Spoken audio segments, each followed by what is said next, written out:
कैसे हैं आप सब लोग। आशा करती हूँ आप सब लोग ठीक होंगे। तो आज का जो हमारा प्रैक्टिस सेट है ये गद्यांश और जो हमारे काव्यांश होते हैं इसका तीसरा प्रैक्टिस सेट है। इससे पहले हमने 2 प्रैक्टिस सेट कर लिए हैं जिसमें केवल अदर क्वेश्चन हम नहीं देखे, केवल गद्यांश और काव्यांश जो हमारे मतलब काव्यांश जो क्वेश्चन बनते हैं केवल हमने उसी को सॉल्व किया है। तो ये हमारी तीसरी क्लास है। इससे पहले हमने 2 क्लास कर लिए। अगर आप लोग नहीं देखे हैं तो चैनल पर जाकर उसे ज़रूर देख लें, क्योंकि सीटेट में गद्यांश और काव्यांश से हमारे 15 नंबर बनेंगे, तो इसे करना बहुत ही ज़्यादा महत्वपूर्ण है। आज तो चलिए शुरू करते हैं। तो आज का जो हमारा काव्यांश है वो क्या है। जीवन के इस मोड़ पर कुछ भी कहा जाता नहीं, अधरों को ड्योढ़ी पर शब्दों के पहरे हैं। हंसने को हंसते हैं, जीने को जीते हैं, साधन सुभीते में ज़्यादा ही रीते हैं। बाहर से हरे भरे, भीतर घाव मगर गहरे, सबके लिए गूंगे हैं, अपने लिए बहरे हैं। तो ये हमारा हो गया काव्यांश। अब हम लोग जो ये कवि जो कहने का प्रयास कर रहा है उसे हम बहुत ऐसे जैसे बहुत ज़्यादा डीप नहीं जाएंगे, थोड़ा उतना ही समझेंगे जितना हमारे क्वेश्चन बन जाए, जैसे थोड़ा थोड़ा समझ लेंगे ऊपर ऊपर से। तो जीवन के इस मोड़ पर कुछ भी कहा जाता नहीं। कवि कहता है कि मैं अपने जीवन के उस मोड़ पर आ गया हूँ जहाँ पर बंधन और बेबसी के कारण मैं कुछ भी नहीं कह पाता हूँ। ठीक। अधरों को ड्योढ़ी पर शब्दों के, जैसे जो ड्योढ़ी मतलब दरवाज़ा होता है, तो दरवाजे पर जिस प्रकार पहरे लगे होते हैं उसी प्रकार हमारे मेरे जो शब्द हैं मतलब जो मैं कहना चाहता हूँ उस पर भी पहरे लगे हुए हैं।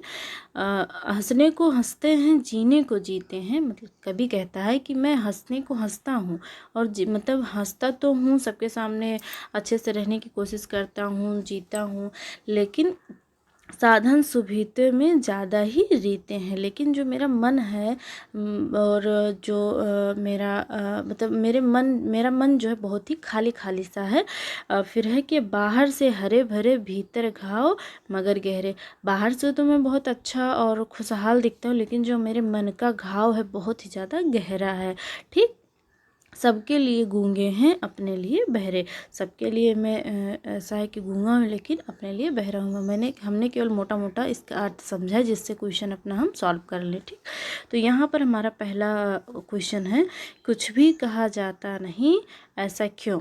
साधन सुविधाओं के अभाव के कारण नहीं, बंधन और बेबसी के कारण, गूंगा होने के कारण, भीतर के घाव के कारण। तो यहाँ पर उसने कवि ने क्या कहा है कि जीवन के इस मोड़ पर कुछ भी कहा जाता नहीं। मतलब जीवन का जो मेरा जीवन जो इस मोड़ पर आ गया कि बंधन और बेबसी के कारण मैं कुछ भी नहीं कह पाता हूँ। तो इसका हमारा राइट आंसर क्या हो जाएगा। बंधन और बेबसी के कारण कुछ भी कहा जाता नहीं। तो ऑप्शन नंबर बी हमारा राइट आंसर हो जाएगा। अगला क्वेश्चन है कि कविता की पंक्तियों में मुख्यतः बात की गई है कुछ भी न कह पाने की व्यवस्था की, घाव के हरे भरे होने की, गूंगा बहरा होने की, साधन सुभीतों की। तो इसका जो हमारा राइट आंसर होगा ऑप्शन नंबर ये हो जाएगा, कुछ भी ना कह पाने की व्यवस्था की। ठीक। क्योंकि हम यहाँ अभी देख लेंगे, दोबारा देख लेते हैं, कोई बात नहीं, इतनी जल्दी नहीं है। जीवन के इस मोड़ पर कुछ भी कहा जाता नहीं, तो यहीं का काव्यांश वहाँ पर है। क्वेश्चन में किया गया है कि मतलब कवि के जीवन में इतनी ज़्यादा बेबसी और बंधन हो गया कि वो कुछ भी ना कह पाता है, तो कुछ भी नहीं कहता है, इतना ज़्यादा बेबस हो गया है। तो ऑप्शन नंबर ये हमारा राइट आंसर होगा। रीते शब्द से भाव है, रीते शब्द से भाव है। जैसे यहाँ पर हमारा दिया गया है कि साधन सुविधे में ज़्यादा ही रीते हैं। साधन और सुविधाएं तो बहुत हैं लेकिन तब भी मेरा मन जो है बहुत खाली खाली सा है। मतलब कि यहाँ रीते जो शब्द है इसका अर्थ यहाँ खालीपन से लिया गया है। ठीक। तो ऑप्शन नंबर हमारा जो कौन सा सही हो जाएगा, खालीपन कहाँ है, तो ऑप्शन नंबर सी हमारा राइट आंसर हो जाएगा। आगे बढ़ते हैं। कविता की पंक्तियों के आधार पर कहा जा सकता है कि कवि कुछ भी कहने या सुन पाने की स्थिति में नहीं है। कवि घाव के गहरे होने से दुखी है। कवि के जीवन में बहुत अभाव है। कवि कुछ भी करने की स्थिति में नहीं है। तो इसका जो हमारा राइट आंसर होगा ऑप्शन नंबर बी हो जाएगा। कवि घाव के गहरे होने से दुखी है, क्योंकि वो घाव के बारे में तो कह रहा है कि मेरे जो अंदर से भले बाहर से भले ही मैं बहुत अच्छा हूँ, हरा भरा हूँ, लेकिन मेरे अंदर का जो मेरे मन के जो पीड़ा है, वो जो इससे मैं जिस भयानक पीड़ा से मैं ग्रसित हूँ वो अभी भी बहुत गहरा है। ठीक। तो ऑप्शन नंबर बी हमारा राइट आंसर होगा। ड्योढ़ी का क्या अर्थ है। दरवाज़ा, घर, देहरी या चौखट। तो ड्योढ़ी का जो अर्थ है वो क्या है, दरवाज़ा। लेकिन कहीं कहीं जो है चौखट भी दिया गया होता है, लेकिन इसमें जो हमारा ऑप्शन दिया गया, सही आंसर दिया गया वो दरवाज़ा दिया गया। ठीक। भीतर के घाव से तात्पर्य है शारीरिक क्षति, घर के भीतर की अशांति, हृदय की पीड़ा या अंदरूनी चोट। तो जो कवि जो हमारा काव्यांश है उसमें अपने जो हृदय की जो पीड़ा है उसे ही तो बता पा रहा है, उसे ही तो व्यक्त कर रहा है। तो ऑप्शन नंबर सी हमारा राइट आंसर हो जाएगा। अब यहाँ वो तो हमने काव्यांश सॉल्व किया, अब ये हमारा आ गया गद्यांश। माँ, काव्यांश हम पढ़ते हैं। माँ, माँ बोलती है रमेश से, रमेश मीना क्यों रो रही है? रमेश, मैंने चाटा मारा था, मुझे पढ़ने नहीं दे रही थी। माँ, लेकिन तुम इस समय क्यों पढ़ रहे हो? यह भी कोई पढ़ने का समय है क्या? आजकल पढ़ाई 24 घंटे की हो गई है। दिमाग है या मशीन? और क्या पढ़ने के लिए बहन को पीटना ज़रूरी है? रमेश, माँ पढ़ूंगा नहीं तो कक्षा में अव्वल कैसे आऊँगा? मुझे तो फर्स्ट आना है, तुम भी तो यही कहती थी। आगे देखते हैं। फिर माँ क्या कहती हैं? माँ कहती हैं, हाँ कहती थी, पर तुम हर वक्त खेल खेल खेल खेल, फर्स्ट आना था तो शुरू से पढ़ा होता। अब जब परीक्षाएं सर पर आ गई हैं तो रटने बैठ गए हो तुम। तुम क्या समझते हो कि ऐसे रटने से अव्वल आ जाओगे? अरे पढ़ना थोड़ी देर का ही काफ़ी होता है, मगर नियम से मन लगाकर पढ़ा जाए। ठीक। रमेश क्या कहता है? रमेश कहता है, अब रहने दो माँ, मैं आज खेलने भी नहीं जाऊँगा। कोई आए तो मना कर देना, अब मुझे पढ़ने दो। अकबर का जन्म अमरकोट में हुआ था। वो क्या करता है, फिर रटने लगता है रमेश। माँ कहती हैं, अकबर का जन्म जहाँ भी हुआ हो, तुम्हारा जन्म यहीं हुआ है, और मैं तुम्हें रट्टू तोता नहीं बनने दूंगी। पढ़ने के लिए समय पढ़ना और खेलने के लिए समय पर खेलना अच्छा होता है। ठीक। तो ये रहा हमारा काव्यांश, एक नाटक की तरह था। तो आशा करती हूँ समझ में आया होगा। क्वेश्चन देखते हैं। मीना और रमेश हैं परस्पर, मीना और रमेश कौन है? तो ऑप्शन देख लेते हैं हम अपना। पहले देख लेते हैं जो हमारा गद्यांश है उसमें मीना और रमेश क्यों हैं। यहाँ माँ कहती हैं रमेश से कि आपने मीना को, रमेश मीना क्यों रो रही है? तो कहता है रमेश, मैंने चाटा मारा था, मुझे पढ़ने नहीं दे रही थी। तो यहाँ तो हमें पता नहीं चला कि हाँ भाई मीना कौन है, लेकिन यहाँ आप देखें बहन को पीटना ज़रूरी नहीं है। कौन कहती हैं? माँ कहती हैं। तो जो मीना थी रमेश की कौन थी? बहन थी। तो कौन सा ऑप्शन हमारा सही जाएगा? ऑप्शन नंबर बी हमारा सही हो जाएगा, क्योंकि मीना और रमेश का जो परस्पर रिश्ता था भाई बहन का था। ठीक। अगला क्वेश्चन हमारा है, रमेश ने मीना की पिटाई क्यों की? क्योंकि वह कक्षा में अव्वल आ सकती थी? नहीं। अक्सर शैतानियाँ करती थी? नहीं। मतलब शैतानियाँ करती थी, लेकिन हमारे जो काव्य जो हमारा गद्यांश उसी के हिसाब से हमें क्या करना है कि आंसर लगाना है। ठीक। पढ़ नहीं रही थी या पढ़ने नहीं दे रही थी? तो रमेश ने उसे मीना को इसलिए मारा क्योंकि वो उसे पढ़ने नहीं दे रही थी। यहाँ पर देखिए, मैंने चाटा मारा, मुझे पढ़ने नहीं दे रही थी। ठीक। तो ऑप्शन नंबर हमारा कौन सा सही जाएगा? ऑप्शन नंबर हमारा डी सही जाएगा, पढ़ने नहीं दे रही थी मीना।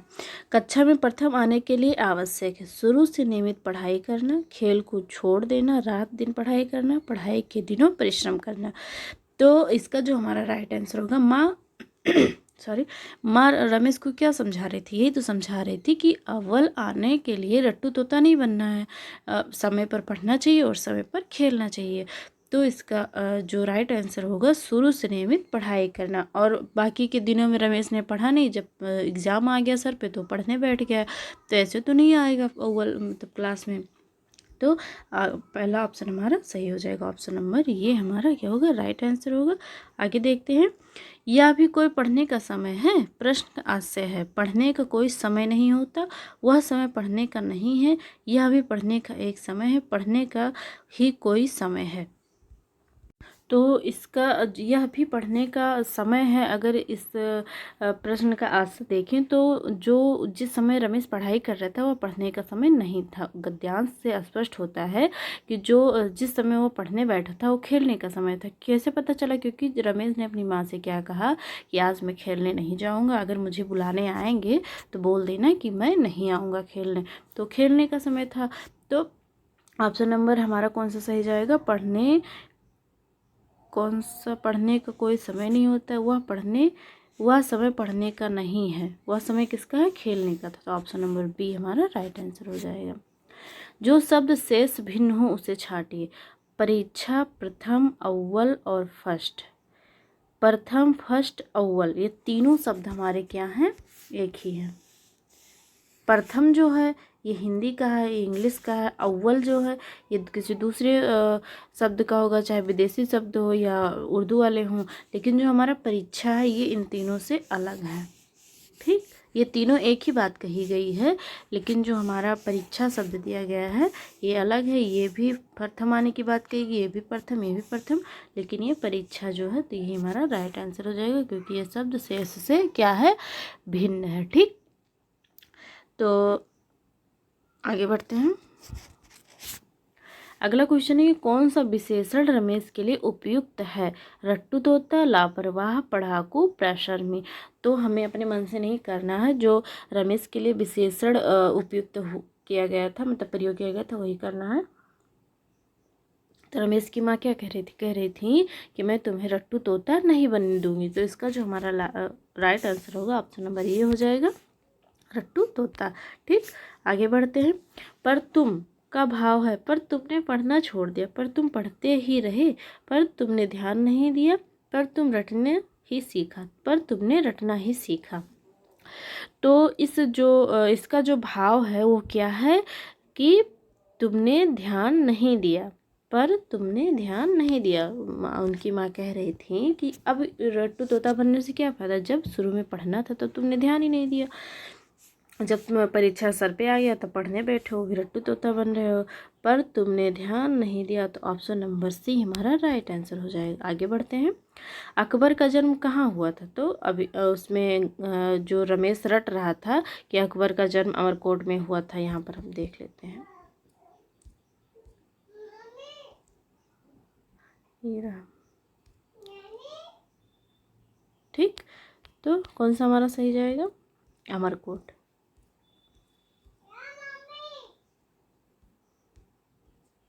अमरकोट हमारा राइट आंसर होगा। अगला क्वेश्चन देखते हैं। बहुत निकट आना के लिए मुहावरा है। बहुत निकट आना मुहावरे के लिए मुहावरा है अव्वल आना, तोता, रटंत, पास आना, सर पर आना। तो बहुत निकट आना इसका जो राइट आंसर हो जाएगा ऑप्शन नंबर डी हो जाएगा, सर पर आना। ठीक, परीक्षा सर पर आ गई मतलब बहुत निकट आ गई है। आशा करती हूँ आज का जो गद्यांश और काव्यांश था आप लोगों को समझ आया होगा और आप लोगों के लिए बहुत ही ज़्यादा फायदेमंद होगा, क्योंकि ये जो गद्यांश और काव्यांश ये हमारे प्रीवियस ईयर का है। ये हमारा जो कल जो हमने किया था वो भी हमारा प्रीवियस ईयर था। ठीक है, इसमें हम डाल देंगे किस ईयर का है, जिससे आप लोगों को थोड़ा सहायता मिले और अच्छे तरीके से, क्योंकि जब प्रीवियस ईयर वाला हम सॉल्व करते हैं तो ये उसके दोबारा रिपीट होने के चांसेस होते हैं। ठीक, तो आप लोग क्या करें, ये 2016 का जो 2016 में हमारा सीटेट का एग्ज़ाम हुआ था 21 फरवरी 2016 को, उसका है ये दोनों ही जो काव्यांश और गद्यांश था। तो हमने यहाँ 2016 की प्रैक्टिस जो काव्यांश और गद्यांश उससे प्रैक्टिस किए, कल 17 के करेंगे और इसके बाद में जो हमारी वीडियो आएगी EVS की रहेगी प्रैक्टिस सेट। तो जो क्लास है आप ज़्यादा से ज़्यादा लोगों में शेयर करें और कमेंट करके ज़रूर बताया करें कि जो क्लास रहती है ये जो गद्यांश और काव्यांश हम करा रहे हैं आप लोगों के लिए हेल्पफुल है कि नहीं है, आप लोगों को अच्छा लग रहा है, समझ में आ रहा है, क्वेश्चन बन रहे हैं कि नहीं बन रहे हैं। ठीक, तो चलिए आज की क्लास हमारी यहीं तक थी। आशा करती हूँ आप लोगों को समझ में आया होगा। जो भी दिक्कत हो आप लोग कमेंट में ज़रूर बता दिया करें। ठीक, चलिए।